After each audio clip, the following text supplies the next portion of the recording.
ચલો આજે આપણે સ્ટાન્ડર્ડ 10 બી બેન્ચમાં જૈવિક ક્રિયાઓ એમાં આગળની સજીવોની જે સામાન્ય ક્રિયાઓ છે એની ચર્ચા કરવાની છે. એમાં ફર્સ્ટ છે પોષણ. પોષણ એટલે આહાર, ખોરાક, જે આપણે ખોરાક કહીએ છીએ તે. તો પોષણ કોણ મેળવે? તો જે સજીવ હોય તે. તેની વ્યાખ્યા શું થશે કે ખોરાક ગ્રહણ કરી એટલે કે ગ્રહણ કરવું એટલે મેળવવું, ખાવું, બરાબર? કે ખોરાક ગ્રહણ કરી તેમાંના પોષક દ્રવ્યો એટલે આપણે જે ખોરાક ખાઈએ છીએ તેમાં શું હોય છે? પોષક દ્રવ્યો. અને એ પોષક દ્રવ્યો દ્વારા આપણે શું મળે છે? શક્તિ. અને એ શક્તિનો ઉપયોગ આપણે આપણી જે જૈવિક ક્રિયાઓ છે એટલે કે શરીરની ક્રિયાઓ એમાં આપણે એનો શું કરીએ છીએ? ઉપયોગ કરીએ છીએ. તો ખોરાક ગ્રહણ કરી તેમાંના પોષક દ્રવ્યોનો શરીરની વિવિધ દેહધાર્મિક ક્રિયામાં ઉપયોગ કરવાની ક્રિયાને શું કહેવાશે? પોષણ કહેવાય. કે આપણે જે ખોરાક ખાઈએ છીએ તેમાં જે પોષક દ્રવ્યો રહેલા છે એ પોષક દ્રવ્યોનો ઉપયોગ આપણે શામાં કરીએ છીએ?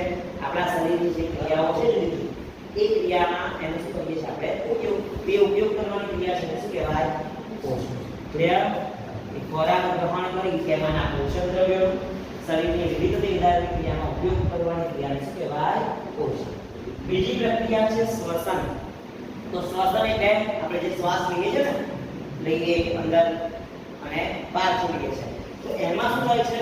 તો આપણે જે આ ખોરાક ગ્રહણ કરીએ છીએ એમાંથી આપણને જે શક્તિ મળે જેનો ઉપયોગ આપણે શ્વસન માટે પણ કરીએ છીએ. શ્વાસ લેવામાં અને શ્વાસ છોડવામાં પણ એનો આપણે શું કરીએ છીએ? ઉપયોગ કરીએ છીએ ક્રિયાનો. તો શ્વસન એટલે કે પોષક દ્રવ્યોમાંથી શક્તિ મુક્ત કરવાની ક્રિયાને, મુક્ત એટલે છૂટી કરવાની ક્રિયાને શું કહેવાય? શ્વસન. એટલે પોષક દ્રવ્યો જે આપણે મેળવ્યા, ખોરાકમાંથી પોષક દ્રવ્યો જે મેળવ્યા છે એ પોષક દ્રવ્યોમાં આપણે શું કરીએ છીએ?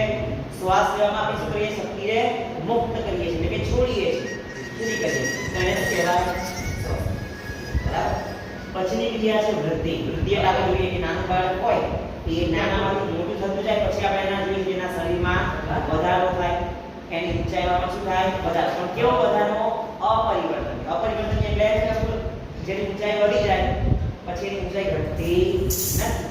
તો વૃદ્ધિ એટલે કે સજીવોના કદ અને વજનમાં થતા અપરિવર્તનીય વધારાને શું કહેવાય?